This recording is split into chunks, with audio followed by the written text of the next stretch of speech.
Welcome to CaCo Talks, the weekly podcast where conversations about life, hot topics, mental health, and more take center stage.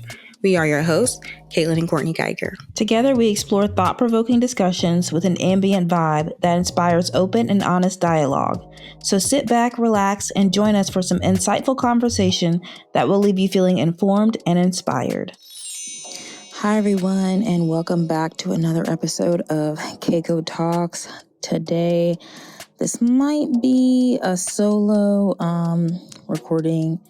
Our good sis, Kate, has been super busy these last couple of days, so we haven't exactly been able to catch up.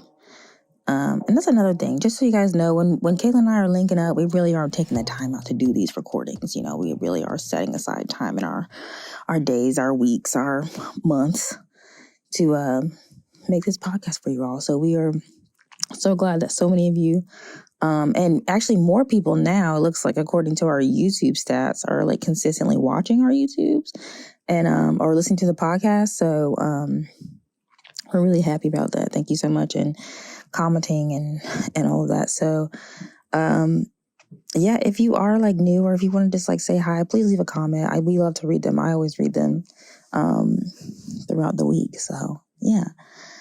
But for today's episode, we're going to be doing a little bit of a check-in, like we did previously in a couple episodes back. Just kind of see what's going on in life, what we want to talk about, some things we want to share, you know. And for my check-in specifically, I wanted to discuss something that I thought would be interesting that we haven't really talked about too much on our channel. Is just career paths, like kind of what we're up to. So, as you all know, I am I've said it 1,000,001 times, so I don't know why I'm acting like this is like news. Everybody knows I'm a filmmaker, writer, director, specifically screenwriting is like the format I typically write in, though I also, I've written short stories, which was a lot of fun. And I actually really want to get back to that at some point. I just got to have a solid short story idea whenever it comes. But, yeah, so that's the career path that I like pursue. And then it's funny saying career path because it's like such something that you just like don't get paid for.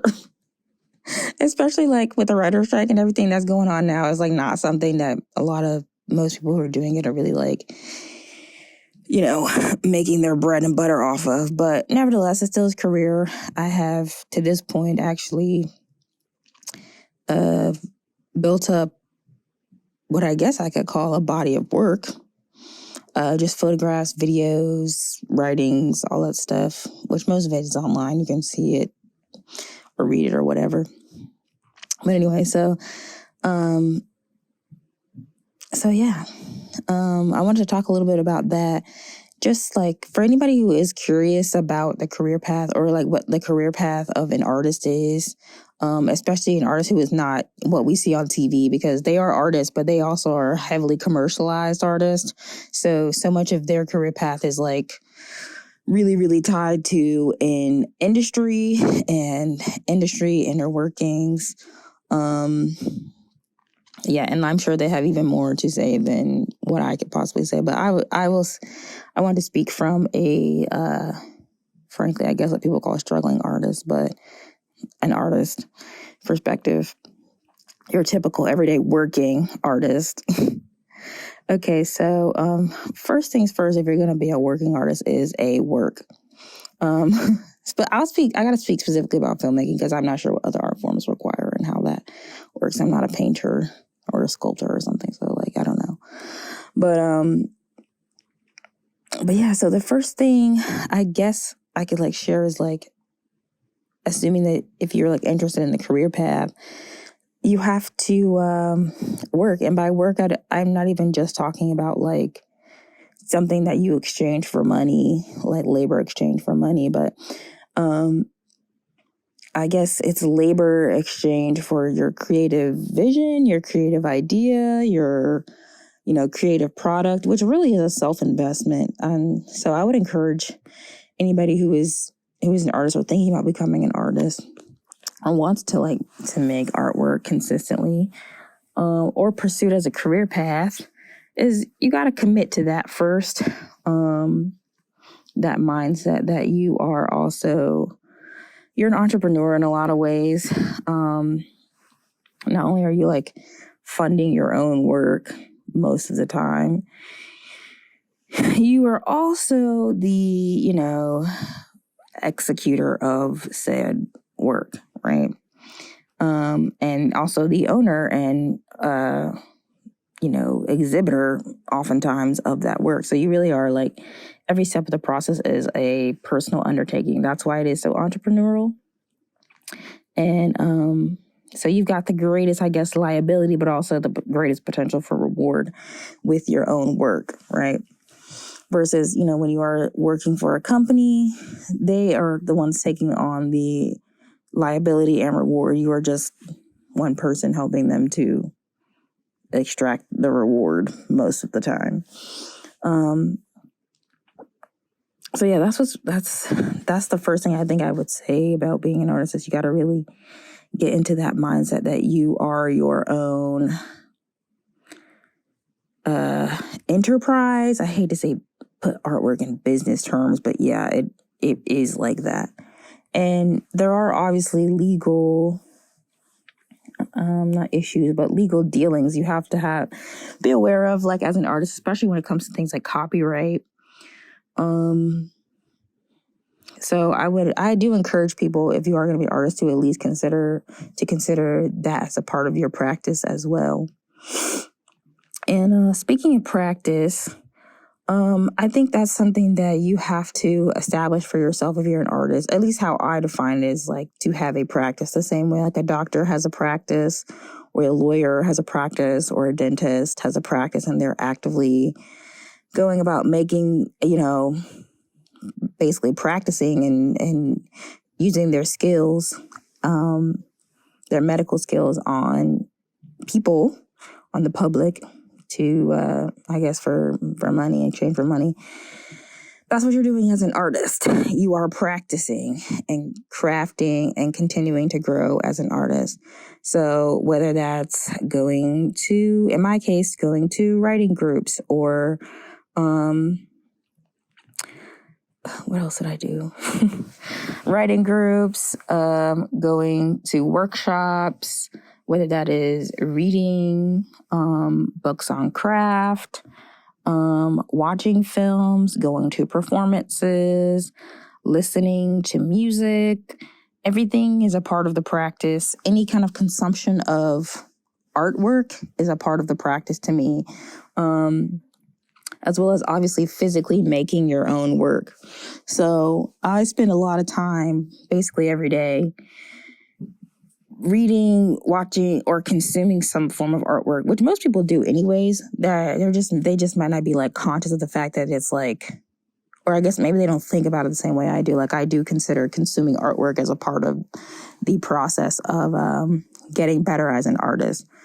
The more artwork I consume, the bigger my context is for what can be created, what has been created, and to connect ideas. It's like, like a kid learning words.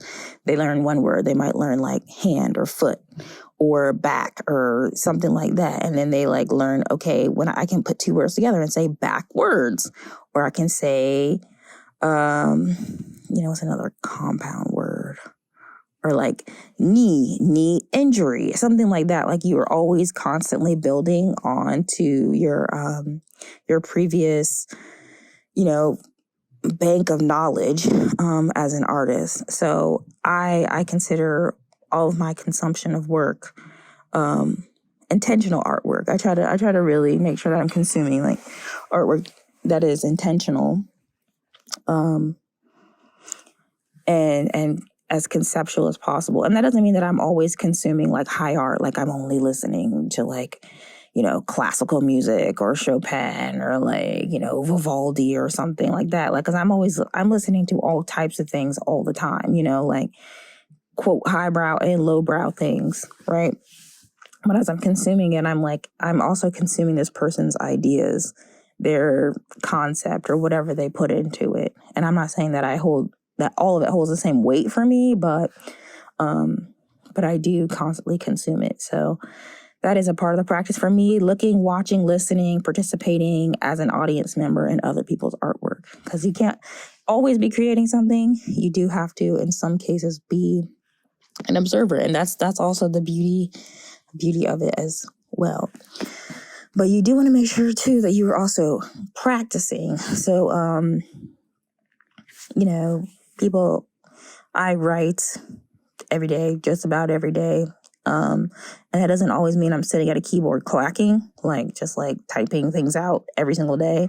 Sometimes writing is, okay, well, I've figured out a new plot point for this story, or I've considered some way that this can work better, or I've edited it either in my head, or I write down notes on my phone or something. I'm doing something that relates to crafting whatever main project I've been working on for the moment.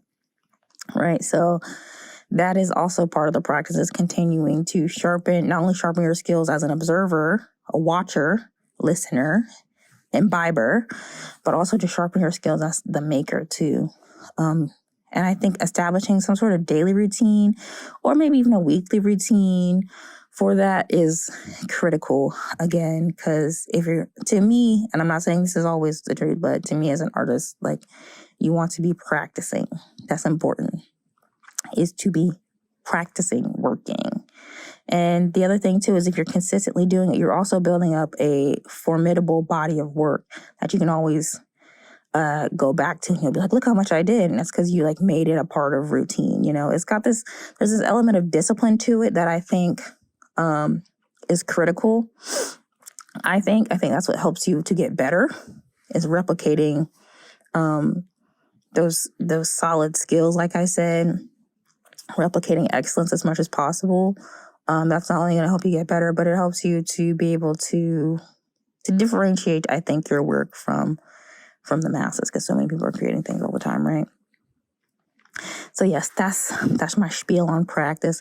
Establish a routine for yourself. Establish a good lexicon, canon of work, a routine where you're actually consistently consuming others' work and consistently making your own work. And then, like I said, consider yourself an entrepreneur. And that means in the legal sense, that means in just the functional business sense, that means in the investment sense. You are also, your work is an investment in yourself, not only for today, but also for tomorrow, right? Artwork is one of the few things in this lifetime that can exist beyond ourselves, right? So you think about musicians who have been dead for hundreds of years, all we have left of them is the music that they created, right? Or we think about ancient civilizations, a lot of what we have left of them is things that they created and left behind that have existed beyond themselves. So I like to think about it like that as well. It's not just for today. And even if nobody gives a crap today, maybe this is something that is useful even after I'm dead, So, and I think, unfortunately, not too many other professions necessarily have that luxury, I guess, of leaving something behind. A lot of times you're just completing tasks and helping someone else leave their legacy behind. But what legacy or whatever, what are you leaving behind as yourself? What thoughts, feelings, whatever desires, whatever are you leaving actually behind? And then artwork allows you to do that. Filmmaking, especially because it's a recorded art form, that can be played over and over and over again for millions and millions of years. Ideally, as long as you have the technology.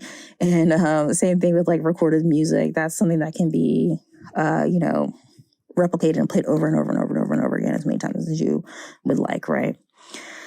So that's kind of what I think about. Something I think about being an artist. Getting back to filmmaking specifically, something I would encourage filmmakers to do is, again, going back to the entrepreneurial thing. Always, always, always, no matter what, have people sign a little contract agreement, something. If you're working with them on a project, if you're shooting something, even if, sometimes when I do photography projects, I still have people sign things, just something to say, we're agreeing to what is, this the work that we're creating, number one. These are like the terms of it. There are standard contracts that you can like get online, and it's really nice that so many things are like free and available now. So you want to make sure that you definitely have those just in writing from the crew, the cast and crew. That's also going to help legitimize it in their minds as well. So yeah, I think that is always a really good. I always do that. It's like, it doesn't matter like what we're shooting, especially if I know I'm shooting it first and I know I'm like shooting it to be like published or put out into the world and not just like for funsies, I guess. I mean, if you're taking pictures of like your mom or whatever, you don't have to ask your mom to sign it if it's just going to be like on your phone or whatever. But if I know like, okay, I'm putting these out, I'm editing them, I'm making them as, you know, I'm including this in my body of work, then I definitely want to make sure that we have some agreement signed on some level. Another thing too, speaking of agreements, is I think it's super important, and this is something I continue to try to do too, is to try to find community as much as possible with other artists, people who do what you do or want to be doing, you know, what you want to be doing, and are serious about it and are sincere and are like, you know, as like, are like taking the time to be very smart about it, if that makes sense. Yeah, that is super critical. You learn so much from each other. You can offer your skills, they can offer their skills. They can help you with opportunities, you can help them with opportunities, and it's this really like beautiful give and I don't say give and take, but it's a really great mutual relationship you can develop with other artists. So I encourage people to definitely look for community. That has been super helpful for me. I know every time that I've started a new project, what's really kept me going is being a part of those communities. Because, you know, like I said, I can talk to my non-artist buddies like all day long, but they really don't get it. No offense if you're listening, like y'all halfway don't get it. So it's very, and I know you also don't understand the like technical like craft part of it. So it makes it very difficult to sort of to have critical conversations about what really needs to be in, what needs to go, how is this contributing to, you know, the art form, like, or is this working, is it not working? And those are critical conversations you need to have to make your artwork the best that it can be, specifically filmmaking, specifically writing, you know, because there's so many implications when you put these things out. And then if you're a writer director, you're putting your name also on it too. So it's important to just get critical people who create their own work and are like serious about it, who are very who are aware to give you that kind of feedback. And I have been fortunate and blessed enough to be like have circles and join circles of people who are dedicated to what they do and have been able to help me to evolve my own work. So yes, I'm very grateful for that.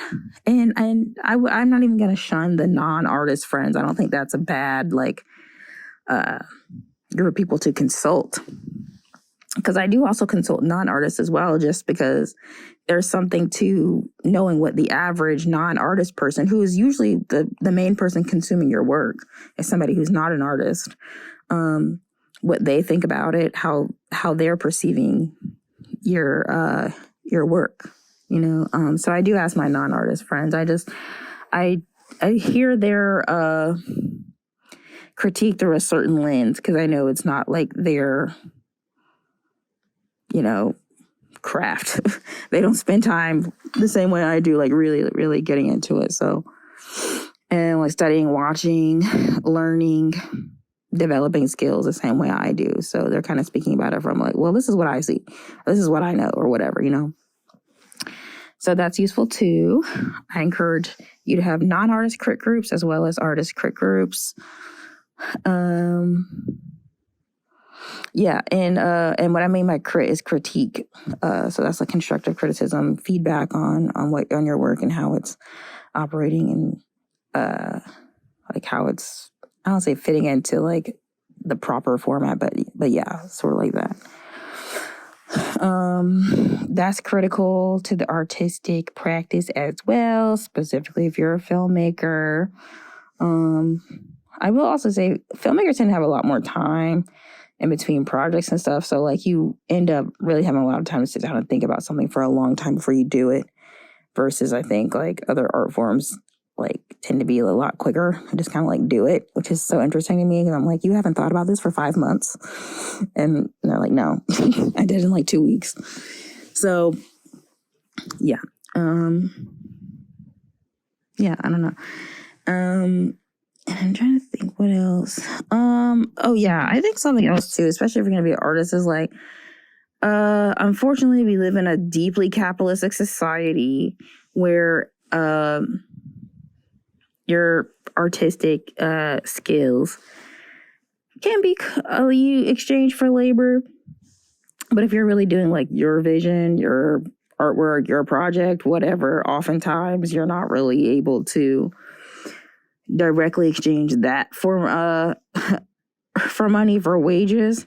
So what I would say is to always have some sort of, I hate the word backup plan, because backup plans get on my last freaking nerve. No backup plans. Actually, that's another thing I'm going to say.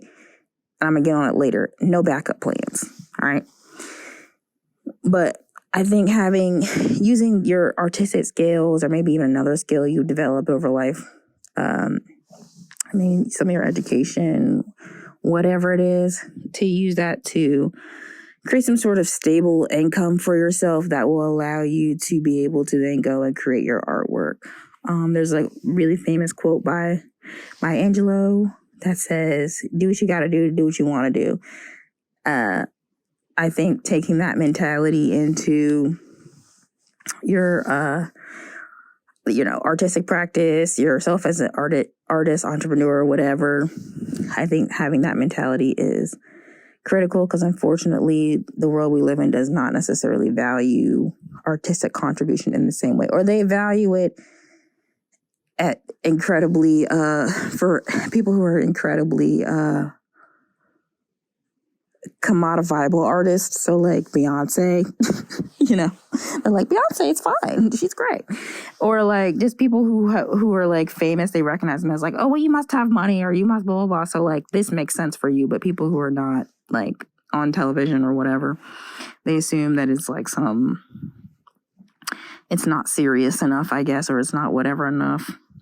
So regardless, take care of yourself so they can't complain about that, and then do what you want to do, either on the side or, try to get it as a part of your main as much as humanly possible, right? So I would encourage that. On to backup plans. I don't encourage backup plans because to me, backup plans are these sort of like, they can become a crutch. I'm not saying they always are a crutch. I don't consider, and I've done plenty of things that are not, or like artistic things that would like sustain my like living, right? So I'm not saying that you need to like not have any additional skills or whatever. What I'm saying is considering a backup plan to me is like a forfeit of the original plan. And what I would encourage you to do is to see different routes to plan A. There's never not a plan A. It's different routes to it. So maybe your route is I do take this like desk job, but do my, painting at home, like on the nights, on the weekends, right? Or because I've definitely done that too, sat at a desk all, while making artwork at home on the side, sometimes at the desk, doing whatever you got to do. But that was I was never sitting there just like, okay, well, since I'm here, I'm not going to pursue what I ultimately want to be doing. No, this is just what I got to do today, during the day, to make sure I can do what I want to do when I go home at night on the weekends, right? And then hopefully the weekends and the nights can take over the day, right? Like that's the dream. So I don't encourage backup plans at all. I think backup plans allow some people, not all people, to forfeit plan A, and that's never And that's just really a way of saying don't go after what you actually want. So, or don't say don't go after you want. Don't pursue your like artistic, goals or dreams or whatever, right? Or don't pursue art as a career path. Right. And another thing too is you don't have to like be all in and like jump in and be like, oh, I have to be a full-time artist. I just want to be a full-time artist. All I want to do. I don't even think that that's necessarily like what you have to do either. Like if you really do want to just like work during the day, go make your artwork at night, make it a hobby kind of thing. Keep it, if you are able to get into shows or do what and like, exhibit your work, do that. But, yeah, you don't have to, if you don't want to, you don't have to make it something that you see as a long-term goal or whatever. Like, it doesn't have to be that.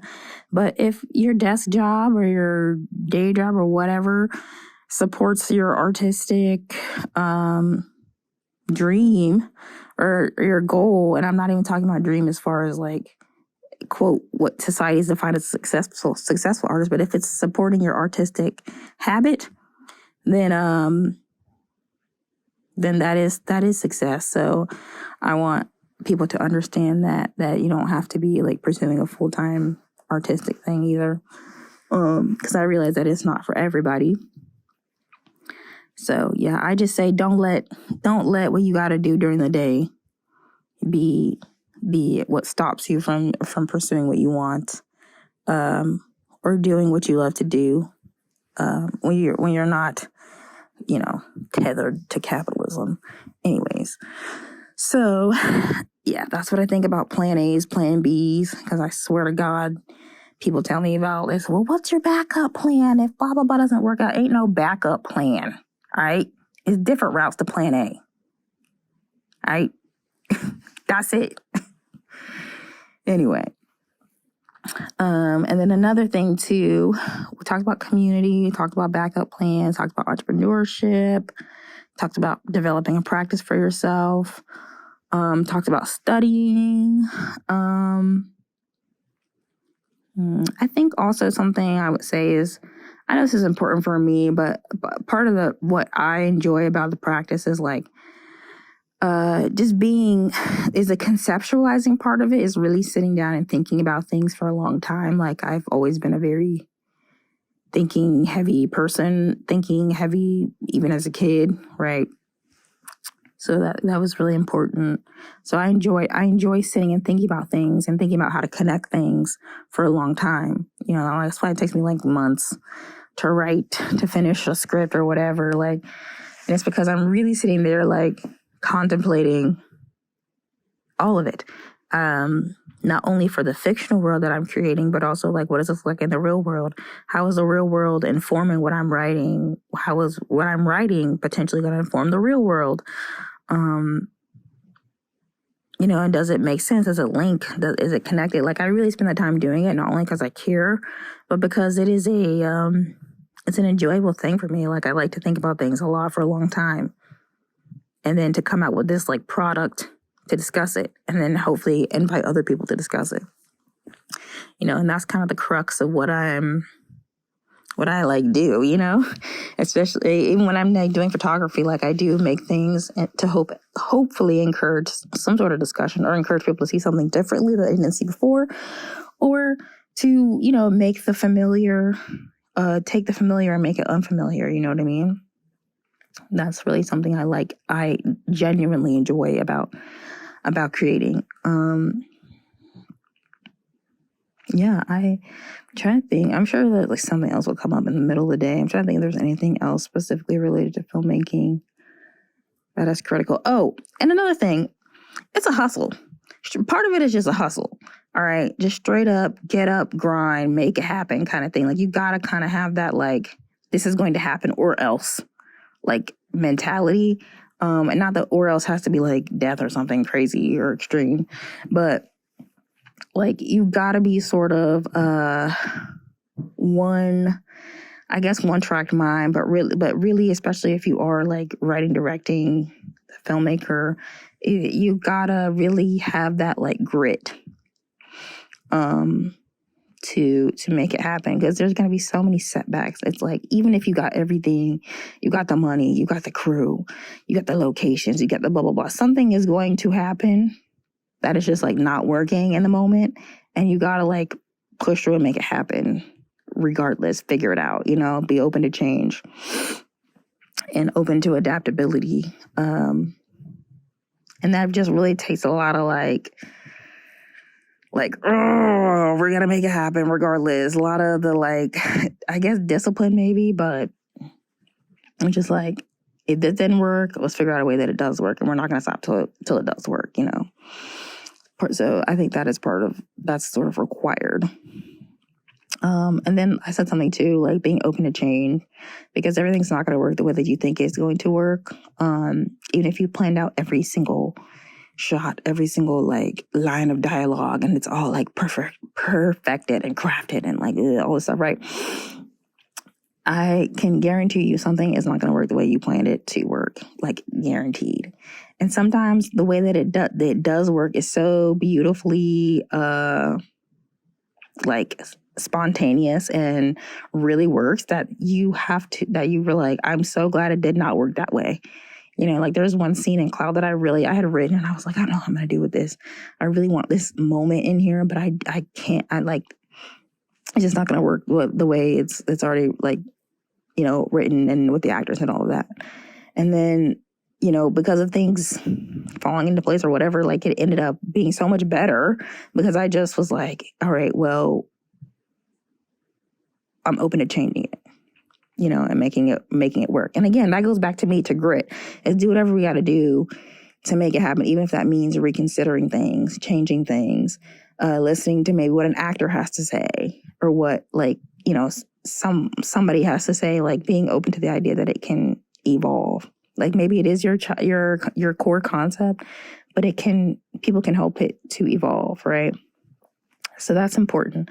That to me is a part of grit, is in some ways surrendering too, It's the best leaders also can be followers and let other people lead at certain points, right? So yes, I encourage that. Specifically, if you're going to be a writer, director, that means you're going to be pretty much put in leadership positions a lot of time creatively. So I also would encourage you to really consider what being a leader is. Because so I heard somebody say, I think it was Greta Gerwig, she was like, these films don't have to exist, right? Or your artwork doesn't have to exist. But if you're not pleasant to be around, or not pleasant to really work with, or your leadership is sketchy somehow, people aren't gonna voluntarily come back to be around you, So make sure you really understand what it's like to be a leader, and to lead with compassion and empathy and all the really important virtuous characteristics, and to not be afraid to surrender at times. You know what I mean? That's really critical. And to no egos. No, or just unchecked egos, not necessarily an ego, but unchecked egos, that kind of thing. So yeah, I would definitely encourage that, especially specifically filmmaking, because that's such a collaborative art form, and you have to be very there's a hierarchy to it. I think that is as much as we like to disband hierarchies over here, there is a hierarchy to it that I think you could do respectfully and in a healthy way. So yeah, I'm trying to think, what else is there? Another just practical thing, look into programs and grants. So grants for filmmaking, as well as fellowship programs, internship programs, mentorship programs, or reach out to people who are filmmakers for their mentorship. See if they'd be open to it. Don't be afraid to put yourself out there as an artist, filmmaker. If you do want to pursue it professionally and show your work, exhibit it. And not have it kind of be a backyard hobby sort of thing. Don't be afraid to step out, no matter what level you're at. It's going to require stepping out at some point anyway. So do it, get comfortable with it, get comfortable speaking to people, speaking in front of people, sharing your ideas, being confident in your ideas. Get comfortable with it, because this would be a lot of that. Yeah, and then I think also if you're like director or producer too, get really comfortable with the idea that all questions of liability are gonna come back to you. And like sometimes financial responsibility is gonna come back to you. People are gonna be looking at you as the main person, contact person, especially if it's like super indie. They're gonna be asking you. So yeah, you got to get used to that.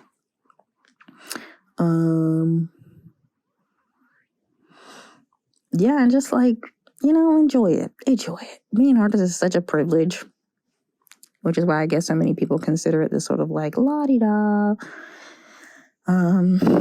just sort of flittering around the real life profession. But I consider it deathly serious, actually.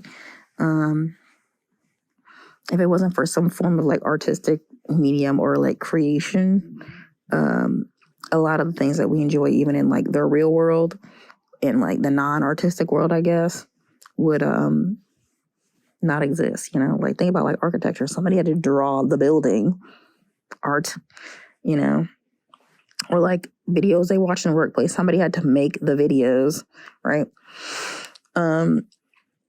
So yeah, I consider it deathly serious. Like I said, it's a practice, the same as a practice would be for a lawyer or a doctor or whatever. And I spend the like appropriate amount of time, or like what I consider the appropriate amount of time, maybe even more time, really like crafting and learning things and watching things and assessing things. Because I want to just always be sharp, So yeah, I encourage, if you do want to like step into art as a career path, to be, in my opinion, that serious about it. It doesn't mean you have to go around being like, this is real art, that's not real art, and be like pretentious. Pretentious is not the same as being serious, okay? You can be serious about something and not be pretentious. I encourage you to take it seriously, because it is a practice, and it's what is left. It's a part of your personal legacy, right? And the idea is that ideally, as many people will be able to like see your legacy while you're alive. That's like the hope and dream of the artist, right? So yeah, I feel like I rambled here, but I'm hoping people are really taking nuggets from it, because I didn't write any of this down. This is off the dome,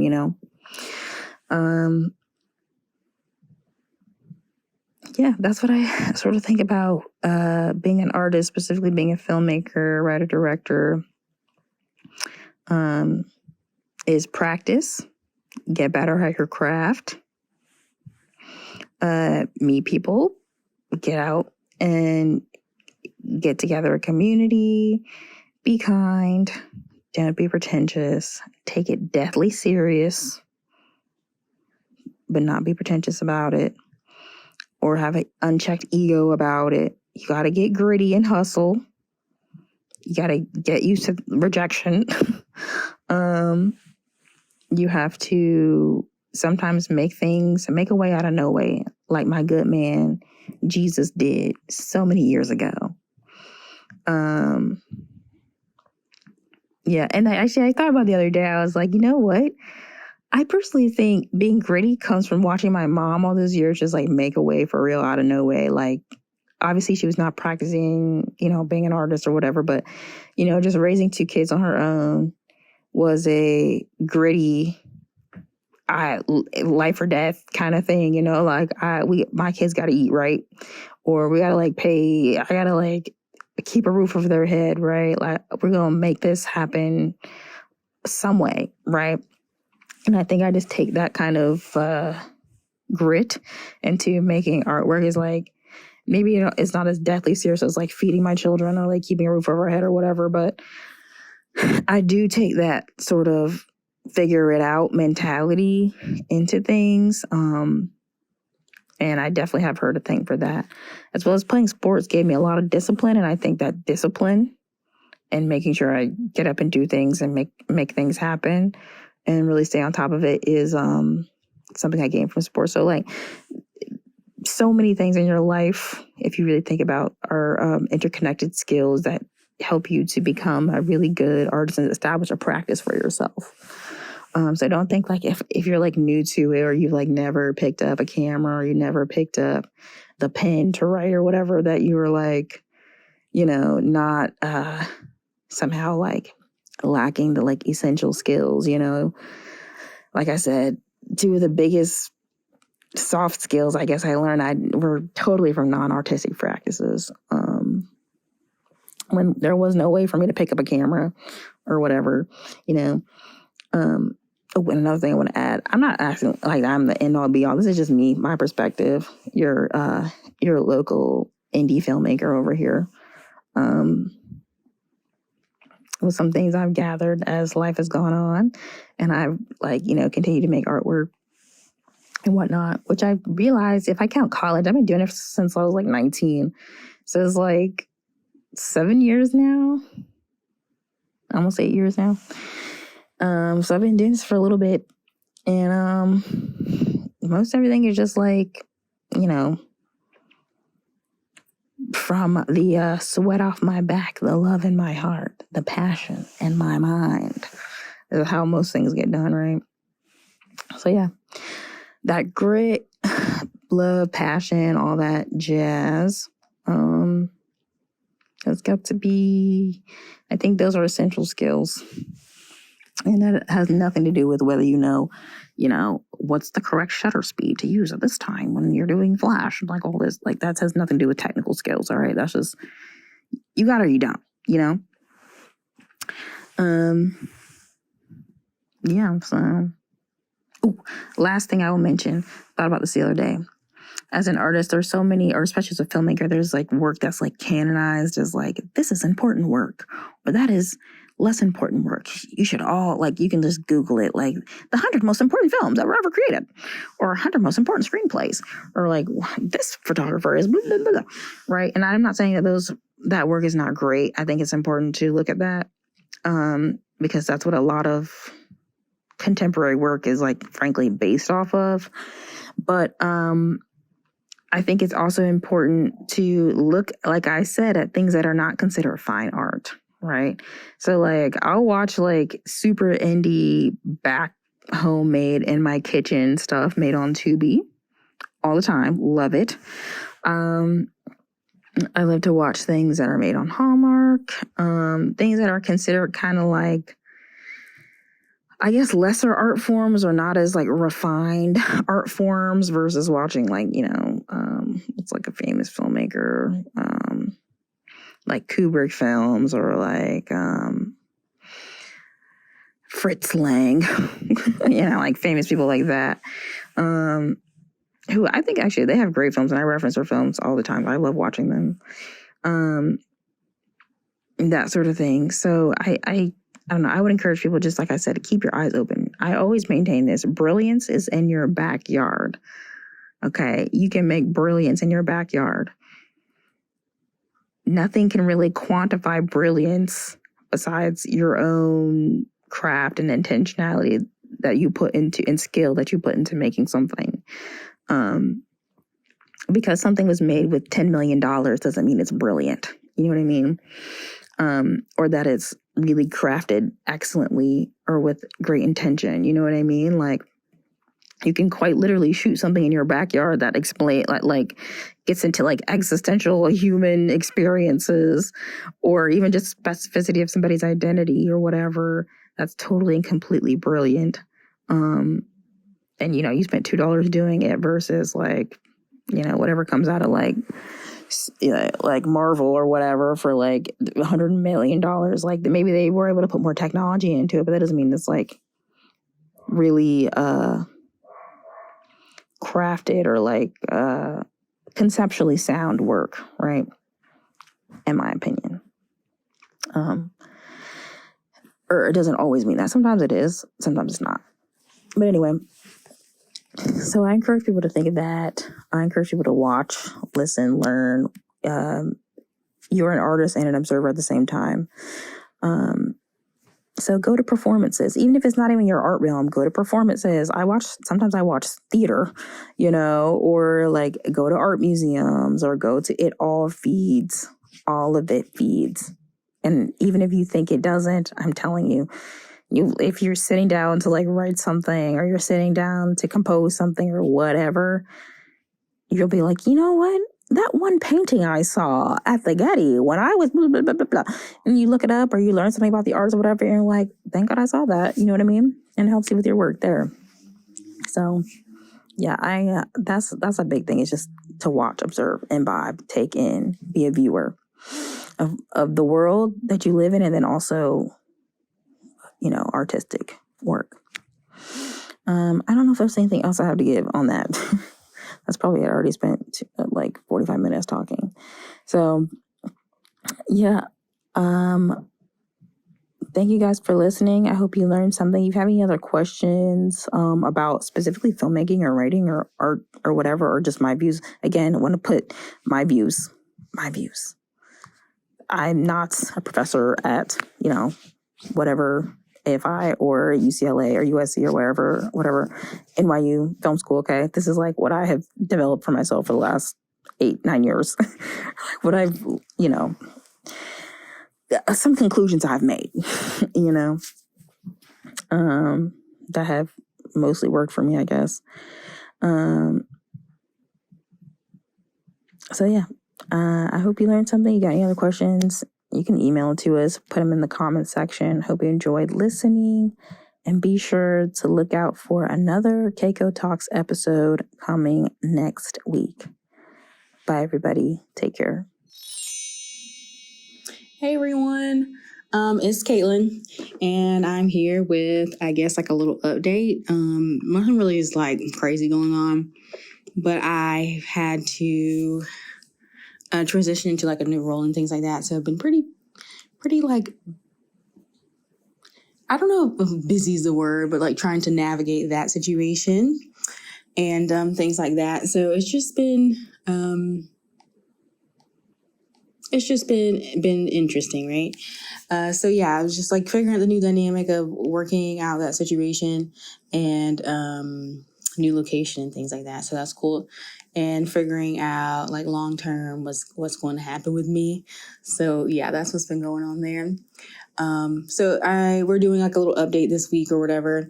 And currently I am working. That's all I'm doing these days. Obviously the podcast when Courtney and I get together and hanging out with the buns. The buns are good. Dog's good. Cat's good. Everyone's good. So that's good. What's going on in my life? Nothing's really going on. I've been just like hanging out, figuring out what I want to do with my life long term. I had this like cool little test thing that I took the other day. And boy, was that like a throwback to like high school, taking those freaking yearly tests. I don't even know what you call them, but there's like yearly aptitude test or whatever. And I was like, honey, there are some things I was just not prepared for. But we'll see what comes of that too. So yeah, that's cool. What else is going on? Nothing really, honestly. I've been, I need to start like trying to exercise more. So I'm going to really try to like do that a little bit more strategically, get some walking and exercise in. And honey, I live like near a little hiking trail. So, it's perfect right there. But the hike that you have to take to come back up to my neighborhood, Jesus, I tell you, your girl be dying, literally. It's a nice little walk when you get into the path, but the little hike in between the neighborhood and said path, legs be burning, lungs be about to fall out. Even the dog don't even want to walk it, so that should just tell you. And he's a dog, so I've been trying to like eat healthier and stuff like that too. So like trying to cook and not eat out as much. So that's been helpful. Saves a little bit of money. I don't even know if it really saves any money, but whatever. That's what we're doing. And yeah. So I'm still really into like puzzles and stuff like that. Still really into like just chilling, nature stuff. Nothing crazy. I've been working on this one puzzle for God knows how long. And it has these little black portions, like all black portions. And honey, when I tell you a brain freaking fart, like for the life of me, I just cannot figure it out. It's not that I can't, I just have been lazy about it because it's not my normal technique of finishing puzzles. But yeah, so nothing really going on here, you know. I think if you guys have any suggestions of what we should record, put that down in the description. So yeah, that's my update, and I hope that you guys enjoyed this episode, and we will see you guys in the next one. Bye guys.